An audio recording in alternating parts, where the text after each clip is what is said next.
चलो फिर finally lecture number 6 के अंदर हम लोग क्या डिस्कस करने वाले हैं ना, इसमें अपन लोग वही 30 क्वेश्चंस डिस्कस करेंगे, trigonometric equation and Heights and distances और डिफरेंशियल कैलकुलस। डिफरेंशियल कैलकुलस के अंदर क्या क्या आएगा बताओ? लिमिट्स आएगा, है ना, लिमिट्स आएगा, कंटिन्यूटी आएगी और डिफरेंशियबिलिटी आएगी एंड डिफरेंशिएशन भी आ जाएगा, है ना।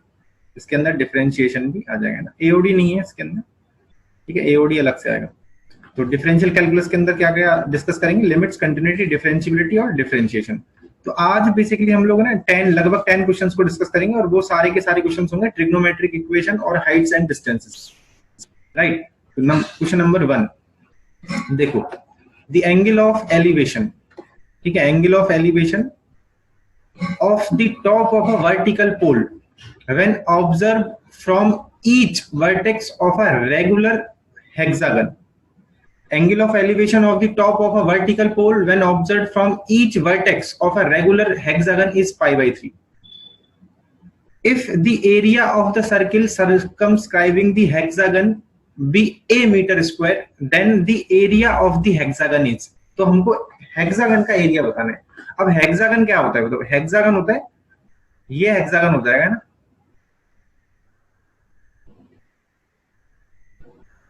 ये क्या हो गया तुम्हारा? हेक्सागन हो गया, है ना।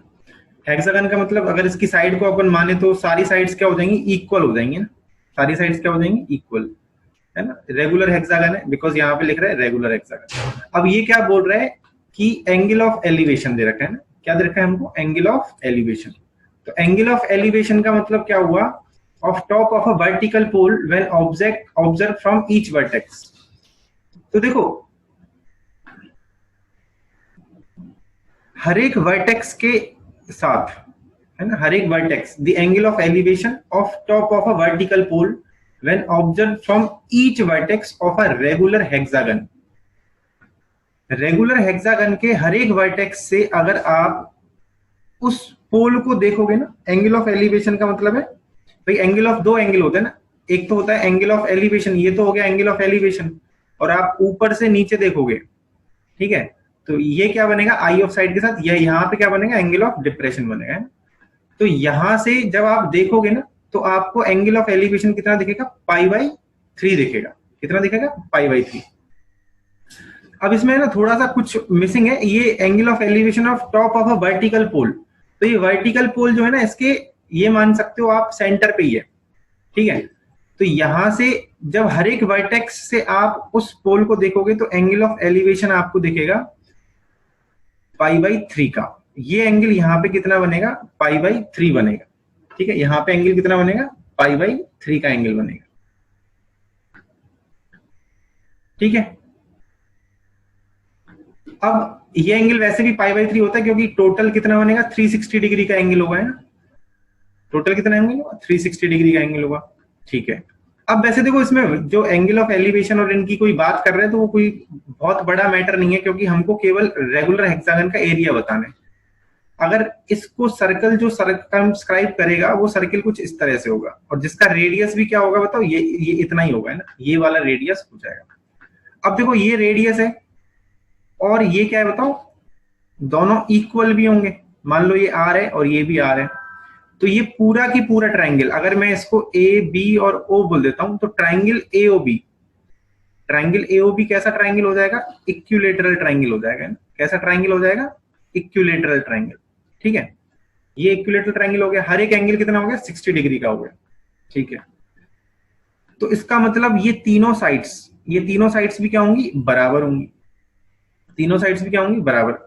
आ रही बात समझ में? तो लेट से साइड हमने क्या मान ली? ए के बराबर मान ली। तो साइड ए के बराबर होगी तो जो सर्किल सर्कमस्क्राइब कर रहा है इस रेगुलर हेक्सागन को, उसकी रेडियस भी कितनी होगी बताओ? साइड के बराबर, मतलब उसकी रेडियस भी कितनी हो जाएगी? ए के बराबर। अब यहां से हमको दे के रखा है if the area of the circle, area of circle कितना दे रखा है? तो एरिया ऑफ सर्कल अगर हम निकालें तो कितना हो जाएगा बताओ? एरिया ऑफ सर्कल कितना होता है? पाई आर स्क्वायर, ठीक है। और वो कितना दे रखा है हमको? ए के बराबर। कितना दे रखा है? ए के बराबर। यहां से अगर देखोगे तो पाई इंटू आर की जगह कितना आ जाएगा? ए स्क्वायर बराबर ए। तो यहां से ए स्क्वायर की वैल्यू आ गई कितनी बताओ? ए अपॉन पाई। a upon.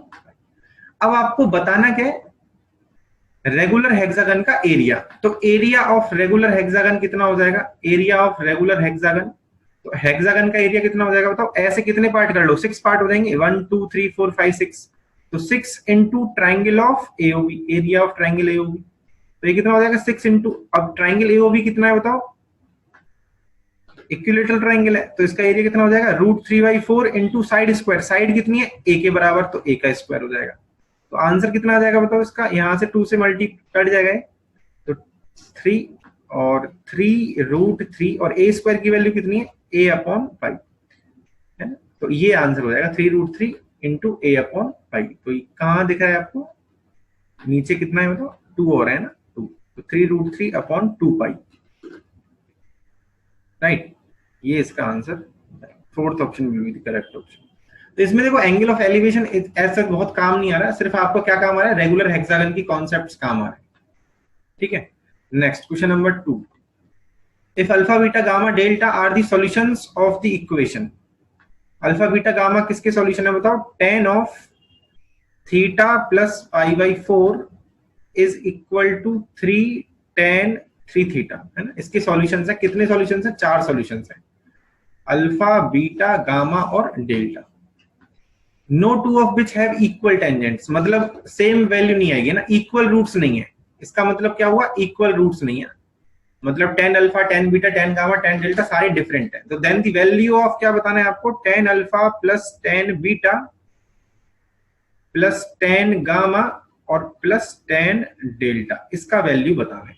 तो आपका सबसे पहला काम क्या होगा, सिंपली इसको क्या बनाओ, तो बाई क्वाड्रेटिक है ना, 4 पावर में इक्वेशन बना लो, तो इसमें फॉर्मूले अप्लाई कर दोगे तो कितना आ जाएगा, tan ऑफ थीटा प्लस π/4 कितना होगा, तो 1 plus tan theta upon 1 minus tan theta, ये तो इधर इतना आ जाएगा, और इधर कितना हो जाएगा 3 इंटू, इसका फॉर्मूला क्या होता है बताओ, 3 tan theta minus tan cube theta upon 1 plus 3 tan square theta, है ना, ये आ जाएगा, यही फॉर्मूला होता है ना tan 3 थीटा का, राइट। अब इसको क्या कर लेंगे हम लोग, क्रॉस मल्टीप्लाई कर लेंगे, तो ये कितना हो जाएगा देखो, 1 plus tan theta multiply by 1 plus 3 tan square theta is equal to 1 minus tan 3, क्या 1 माइनस 3 tan स्क्वायर थीटा होगा, 1 माइनस आता है क्या यहाँ पे, यस सर, पक्का देख लेना एक बार फॉर्मूला, यस सर, ठीक है, अच्छी बात है। तो चलो फिर 1 माइनस 3 tan स्क्वायर ले लिया, तो यहाँ पे कितना हो जाएगा, 1 प्लस tan थीटा इधर मल्टीप्लाई होगा 1 माइनस tan थीटा और मल्टीप्लाई बाय 3 और 3 tan theta minus tan cube theta, है ना, ये आ जाएगा।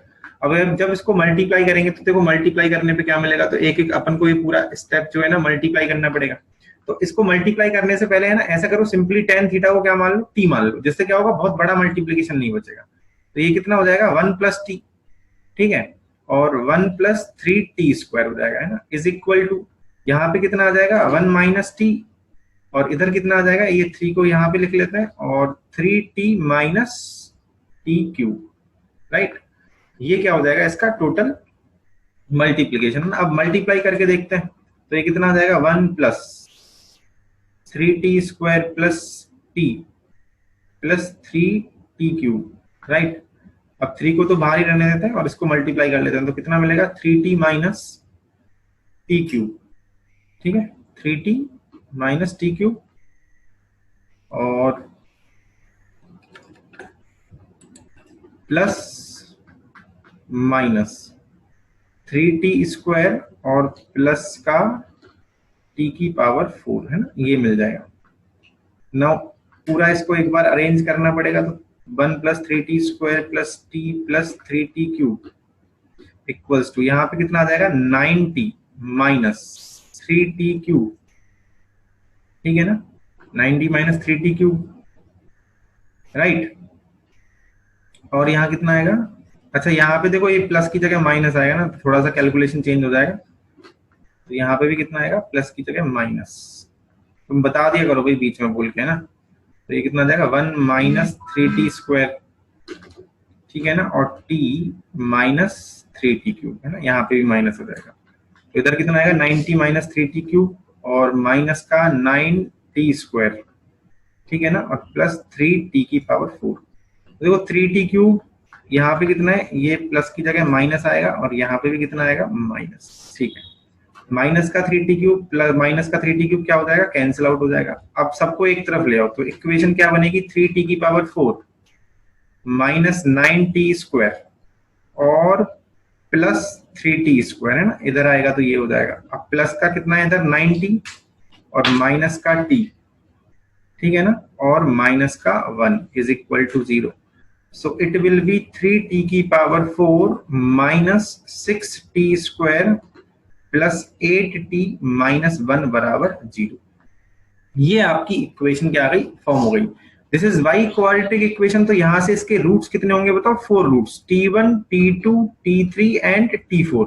These are 4 roots and these are indirectly equal to क्या होंगे बताओ, tan अल्फा tan बीटा है ना, इसके बराबर हो जाएंगे, है ना, इसके बराबर में tan alpha tan beta tan gamma और tan डेल्टा। तो ये क्या हो गया, सम ऑफ रूट्स। तो इस इक्वेशन के सम ऑफ रूट्स आप लिख दो, तो सम ऑफ रूट्स बराबर क्या होगा, माइनस बी अपॉन ए। सो माइनस बी कितना है बताओ, 0, क्योंकि t³ का कोई कोफिशिएंट नहीं है तो 0 हो जाएगा, और अपॉन 3।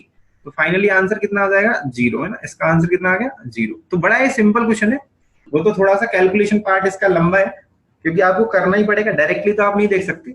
आफ्टर कैलकुलेशन ये इस क्वेश्चन का आंसर डायरेक्टली आ जाएगा ना, इसका आंसर कितना हो जाएगा, 0 आंसर हो जाएगा। ठीक है, नेक्स्ट क्वेश्चन पे चलें, समझ में आ गए? Yes sir. चलो नेक्स्ट क्वेश्चन नंबर 3। देखो नंबर ऑफ सॉल्यूशंस। तो नंबर ऑफ सॉल्यूशंस की बात करोगे, यहाँ पे कौन सा इक्वेशन दे रखा है, cos की पावर 48 है, cos की पावर 48x माइनस साइन की power 49x is equal to 1। तो इसका आपको क्या बताना है, नंबर ऑफ रूट्स बताने, नंबर ऑफ सॉल्यूशंस बताने, और इंटरवल क्या दे रखा है, -π से π है ना, इंटरवल क्या दे रखा है, -π से π। ये इंटरवल हमको प्रोवाइड करा रखा है। तो how many roots will be there, how many solutions will be there. देखो ये पावर्स तो बहुत बड़ी है, करें कैसे इसको, दिमाग कैसे लगाओगे। तो ये डायरेक्टली होगा ना, इसमें आपको डायरेक्टली बोलना पड़ेगा कि ये इक्वेशन 1 कब हो सकती है। तो देखो ये 1 कब हो सकती है, जब cos x बराबर कितना हो 1 और sin x बराबर कितना हो 0। पहला केस तो ये होगा, और दूसरा केस क्या होगा कि cos x बराबर तो 0 हो जाए और sin x बराबर कितना हो बताओ, -1 है ना। sin x को क्या होना पड़ेगा, माइनस, क्योंकि माइनस माइनस तब जाके प्लस हो जाएगा। तो cos x बराबर 1 और sin x बराबर 0 कहां पे होता है, और cos x बराबर 1 भी नहीं, आप प्लस और -1 दोनों ले सकते हो ना, दोनों ले सकते हो ना, cos x बराबर +1 भी ले सकते हो और -1, क्योंकि इसकी पावर तो कैसी है बताओ, इवन पावर है ना, इसकी पावर तो कैसी है, इवन, और यहाँ पे पावर कैसी है, ऑड। तो पहला केस तो क्या बनेगा, cos x बराबर +-1, और दूसरा केस में क्या होगा, cos x बराबर 0 एंड sin x बराबर -1। यहाँ पे केवल -1 ही आएगा, यहाँ पे +1 नहीं लेंगे। तो बताओ cos x बराबर +-1 कहाँ पे होता है, +1 कहाँ पे होता है और -1 कहाँ पे होता है।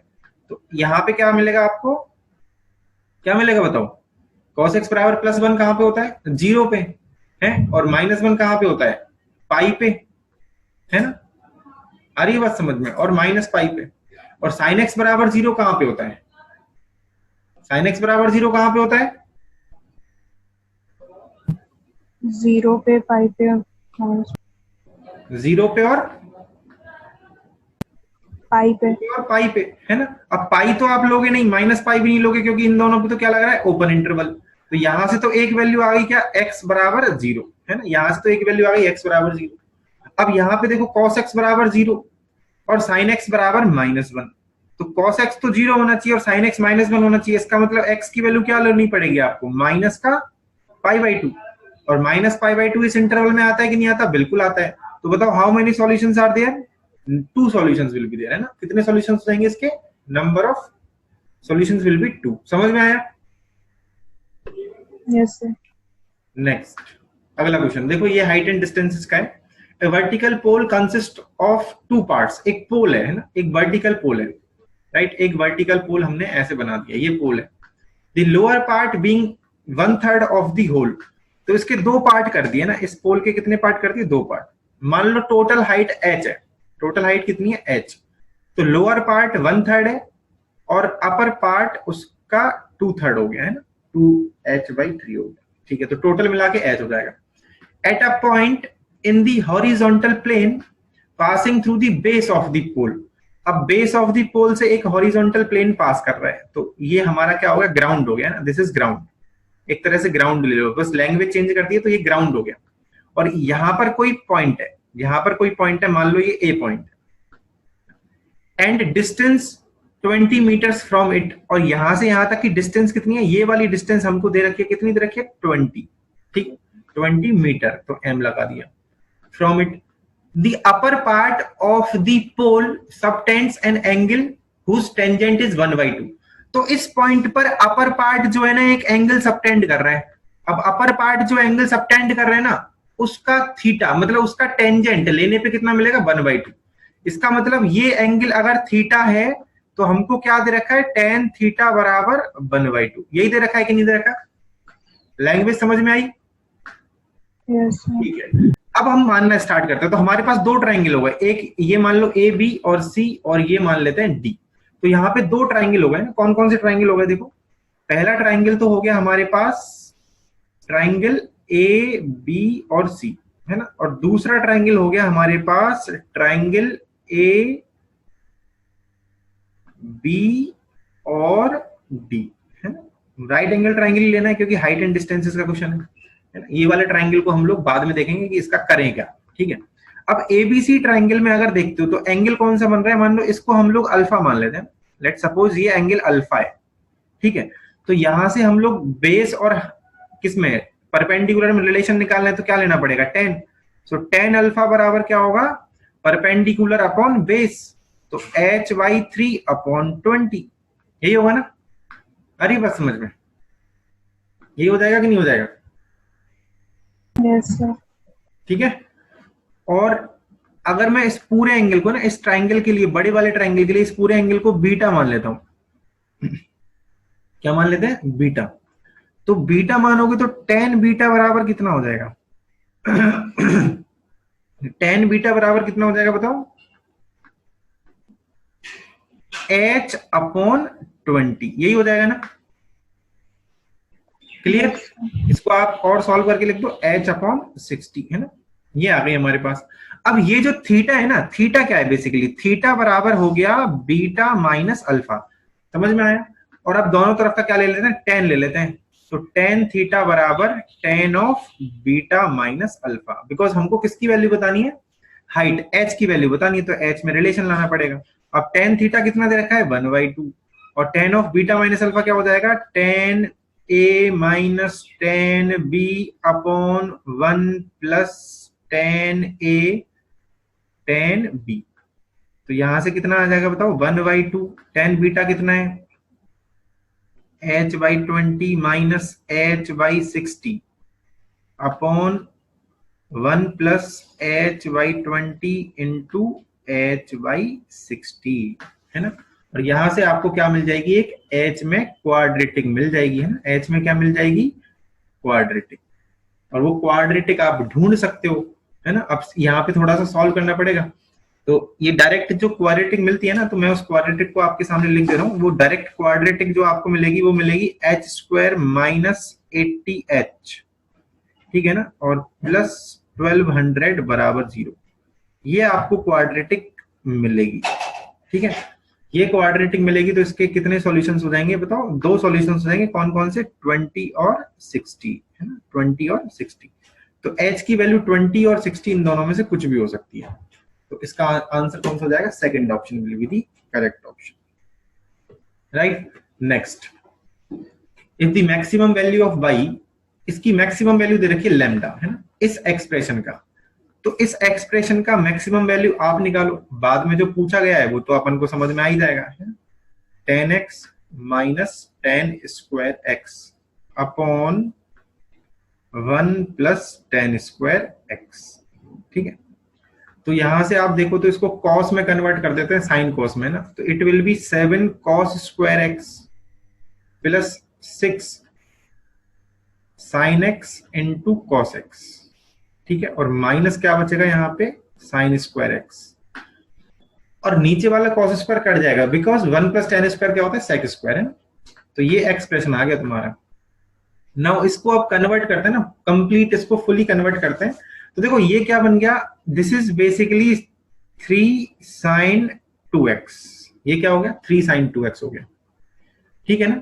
अब इसका क्या करें, +7 cos² है ना, और माइनस कितना है ये 1, इस साइन स्क्वायर को भी मैं क्या लिख देता हूं 1 - cos²x, ठीक है। तो y बराबर कितना आ गया 3 sin 2x plus 7 cos² and plus cos² कितना हो जाएगा 8 cos², 8 cos² और माइनस कितना आ जाएगा 1 आ जाएगा, है ना। नाउ cos² कितना होता है, आपको पता होगा cos² का फॉर्मूला कितना होता है, cos² क्या होता है बताओ, 1 + cos2x अपॉन 2, ठीक है ना, और -1 है ना, -1। तो y इज इक्वल्स टू कितना आ गया 3 sin 2x plus, now it will be 4 cos2x और +4 और -1 कितना हो जाएगा +3। तो देखो ये बड़ा सिंपल एक्सप्रेशन आ गया, बड़ा सिंपल एक्सप्रेशन आ गया, कौन सा बताओ, बहुत सिंपल एक्सप्रेशन है ये, क्या कि ये एक तरह से अगर इसका रेंज निकालना है तो y बराबर a sin x plus b cos x, इसका रेंज क्या होता है, इसकी मैक्सिमम और मिनिमम वैल्यू आपको उनको पता है, ±√a² प्लस b², है ना। तो हमको क्या चाहिए इसका मैक्सिमम, तो y मैक्सिमम क्या होगा, मैक्सिमम के लिए प्लस ले लेंगे, तो √3² प्लस 4² और +3 तो सब में जुड़ेगा ही जुड़ेगा, तो इसकी वैल्यू कितनी आ जाएगी 8 आ जाएगी ना। y मैक्सिमम कितना आ गया 8, इसका मतलब लैम्डा बराबर कितना आ गया 8। Now you have to find log of √2 lambda, lambda की जगह कितना आ जाएगा 8 आ जाएगा। 8 को हम क्या लिख सकते हैं 2 की पावर 3 और 2 को क्या लिख सकते हैं √2 का स्क्वायर, तो √2 की पावर कितना हो जाएगा बेसिकली 6 हो जाएगा, √2 की पावर कितना हो जाएगा ये 6, और 6 बाहर आ जाएगा और लॉग के अंदर क्या आ जाएगा, बेस और वैल्यू दोनों सेम है, तो वैल्यू कितनी हो जाएगी इसकी 6, इसका आंसर कितना आ जाएगा 6 आ जाएगा, है ना। तो ये तो बड़ा सिंपल क्वेश्चन था, बस इसको थोड़ा सा कन्वर्ट करना है, थोड़ा सा क्या करना है कन्वर्ट। देखो रनिंग आउट ऑफ टाइम हो गया अभी से ही, चलो नेक्स्ट अगला क्वेश्चन देखते हैं। cos of alpha minus beta plus cos of beta minus gamma plus cos of gamma minus alpha बराबर -3/2 दे रखा है, और ये दो वैल्यूज दे रखे हैं, m बराबर दे रखा है cos alpha plus cos beta plus cos gamma, और n बराबर क्या दे रखा है sin alpha plus sin beta plus sin gamma, ठीक है। तो इनमें से कौन सा कुछ क्या होगा, है ना। तो बेसिकली ये पता है आपको, अगर ऐसा सिचुएशन होता है तो ये तो डायरेक्ट आपको नोट में लिखाया हुआ है कि यहाँ से क्या होगा cos alpha plus cos beta plus cos gamma बराबर 0 और sin alpha plus sin beta plus sin gamma बराबर 0। तो इसको प्रूफ भी कर सकते हो आप, m² प्लस n² करो, है ना, m² प्लस n² करोगे ना तो आपको क्या मिल जाएगा, ये 0 मिल जाएगा। तो यहां से एक ही केस बनता है m बराबर 0 एंड n बराबर 0, ठीक है, m बराबर 0 और n बराबर 0। तो देखो m प्लस n कितना हो जाएगा 0 हो जाएगा, m माइनस n भी 0 हो जाएगा, है ना। अब यहाँ पे ऑप्शंस को थोड़ा सा देखने में समझ में नहीं आ रहा कि कौन सा ऑप्शन करेक्ट करें, है ना, ये ऑप्शंस का मेरे को कुछ इसमें दिक्कत लग रहा है इस क्वेश्चन में कि तो अब हमको बताना क्या, देखो m plus n is not equal to 0, तो m प्लस n बराबर 0 है, m minus n is not equal to 0, m minus n बराबर 0 आएगा, ठीक है। तो इसमें बताना कौन सा स्टेटमेंट है ये पता नहीं है, तो इसका सॉल्यूशन तो यही है, इसको सॉल्व तो ऐसे ही कर सकते हैं, बाकी इन्होंने शायद यहाँ पे कुछ मिस्टेक करी है क्वेश्चंस में, है ना। ऑप्शंस के रिगार्डिंग कुछ देखना एक बार, इसको ऑप्शंस को एक बार देख लेना, ठीक है। बाकी ये बड़ा इजी क्वेश्चन है, तो नोट पे बेस्ड है ना। नेक्स्ट ये वाला क्वेश्चन भी अपन की क्लासरूम कॉपी का ही है ना। देखो इसमें कुछ नहीं करना है आपको, sin x plus sin² x plus sin³ x बराबर 1 दे रखा है, तो व्हाट विल यू डू, आपको cos बनाना है पूरा, तो sin x plus sin³ x को एक तरफ रखोगे और 1 माइनस sin² क्या हो जाएगा cos² हो जाएगा। ना इसमें से sin x कॉमन आ जाएगा और 1 प्लस sin² x बचेगा, है ना, बराबर cos² x। ना अब इसका क्या कर दोगे आप, कंप्लीट स्क्वायर कर दोगे, है ना, क्या कर दोगे इसका कंप्लीट स्क्वायर कर दोगे, तो ये क्या हो जाएगा एक बार और स्क्वायर करोगे तो sin² और 1 प्लस sin² x, और ये कितना हो जाएगा cos की पावर 4, इस sin² को क्या लिख दोगे 1 माइनस cos² x, ठीक है, और यहाँ पे भी क्या लिख दोगे ये यहाँ पे होल स्क्वायर आ जाएगा, तो यहाँ पे भी क्या लिख सकते हो आप, 1 माइनस कॉस स्क्वायर, तो कितना आ जाएगा 2 माइनस कॉस स्क्वायर का होल स्क्वायर, है ना, कॉस की पावर 4। नाउ इसको आप सॉल्व करके जब अरेंज करोगे तो आपको ये एज इट इज ये वाला एक्सप्रेशन आपको मिल जाएगा ना, एज इट इज आपको ये वाला एक्सप्रेशन मिल जाएगा। और इसका आंसर इधर जो कांस्टेंट बचेगा ना वो कांस्टेंट होगा 4। तो ये बड़ा सिंपल क्वेश्चन है।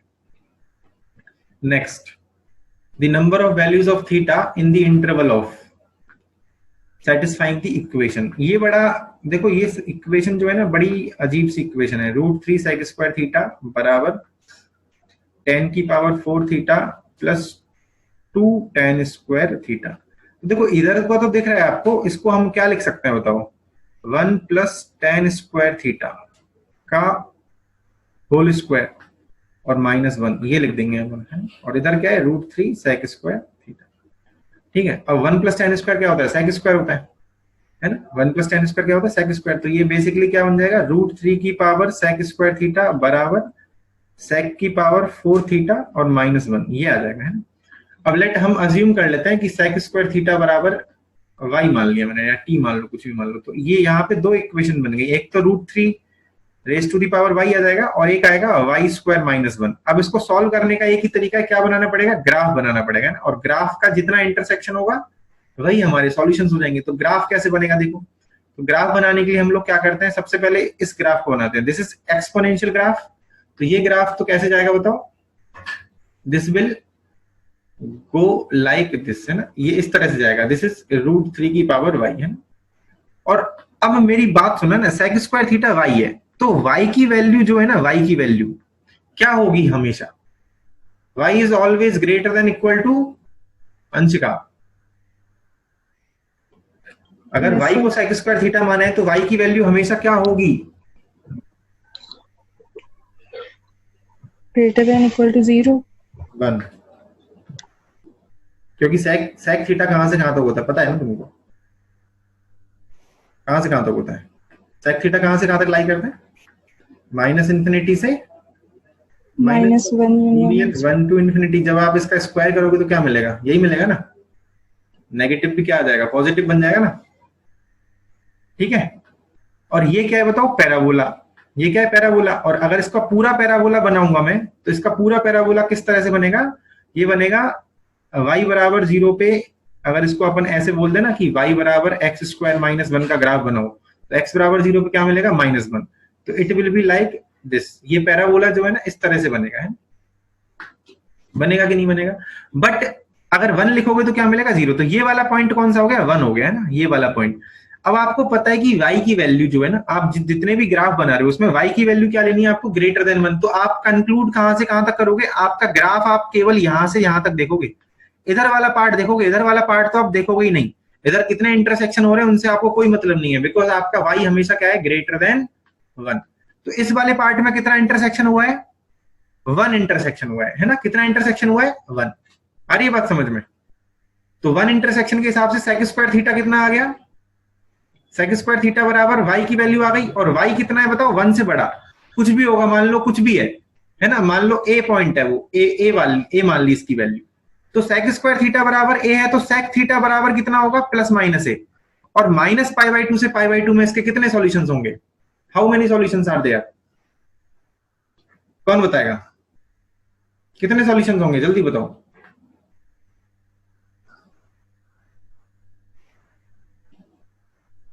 सेक फोर्थ में और फर्स्ट क्वाड्रेंट में, फर्स्ट में और फोर्थ में, दोनों में कैसा होता है, पॉजिटिव, है ना। Yes. तो -π/2 से π/2 में कौन कौन मिलेगा आपको, फर्स्ट और फोर्थ। तो नेगेटिव तो कभी नहीं आएगा, बट पॉजिटिव के कितने सॉल्यूशंस होंगे, 2. 2 सॉल्यूशंस। गुड। तो इसका आंसर कितना हो जाएगा, number of solutions will be 2। Next, अगला question, if tan theta minus cot theta plus 2 tan theta plus 4 tan 4 theta plus 8 cot 8 theta is equal to sin theta, then theta equals to. देखो बड़ा अच्छा question है। आपको पता है tan theta minus cot theta, तो ये तो नहीं पता होगा, पर cot theta minus tan theta पता है। cot theta minus tan theta कितना होता है, 2 cot 2 थीटा। अगर पता है तो ये क्वेश्चन बहुत इजीली हो जाएगा। ये पता है,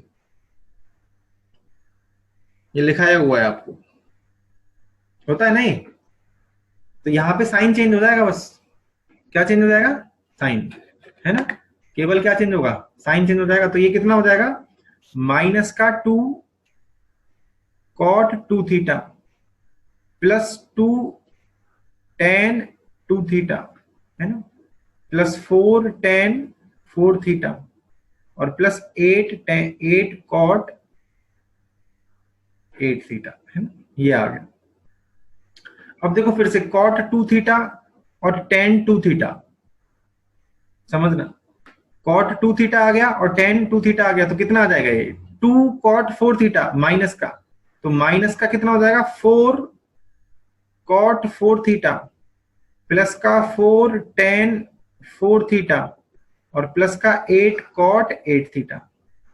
अब फिर से कितना हो जाएगा ये? माइनस का 8 कॉट 8 थीटा हो जाएगा और इधर कितना है? प्लस का 8 कॉट 8 थीटा। कट गया, 0 मिलेगा। इसका मतलब साइन थीटा किसके बराबर होगा? 0 के बराबर। इसका मतलब थीटा क्या हो जाएगा? आ रही बात समझ? तो क्वेश्चन नंबर 9 का आंसर कितना Yes. होगा? n पाई। तो बड़ा छोटा सा क्वेश्चन है, पर अगर आप देखोगे तो अटक भी सकते हैं इसमें, है ना? और नेक्स्ट लास्ट क्वेश्चन, इस क्वेश्चन को तो आप खुद से कर लेना। A man from the top of 100 metre tower, है ना, एक टावर खड़ा हुआ है, ये 100 मीटर का टावर है, यहाँ पे एक आदमी खड़ा है, ठीक है, एक कार इसकी तरफ आ रही है ना? जब उसने पहली बार देखा तो 30 डिग्री का एंगल बन रहा था, है ना? और जैसे जैसे पास आ गई यहाँ पे, अब थोड़ी देर बाद यहाँ पे आ गई वो कार, ठीक है, तो अब एंगल ऑफ डिप्रेशन कितना हो जाएगा? 60 डिग्री का हो गया। तो एंगल ऑफ डिप्रेशन यहाँ से काउंट करना है, ये 30 डिग्री होगा और ये 60 डिग्री होगा, तो उस हिसाब से आप इसको काउंट कर लेना। और आपसे क्या पूछा? Distance travelled by car during the time, मतलब ये वाली डिस्टेंस आपको बतानी है। तो इसको तो आप खुद से फाइंड कर लेना, है ना? चलो नेक्स्ट क्लास में मिलते हैं फिर, right? Sir. Keep learning, don't take stress, keep your mind calm. और नंबर नहीं आ रहे, सुधारो अपने आप को जल्दी से, टाइम नहीं है अब तुम्हारे पास। फाइन।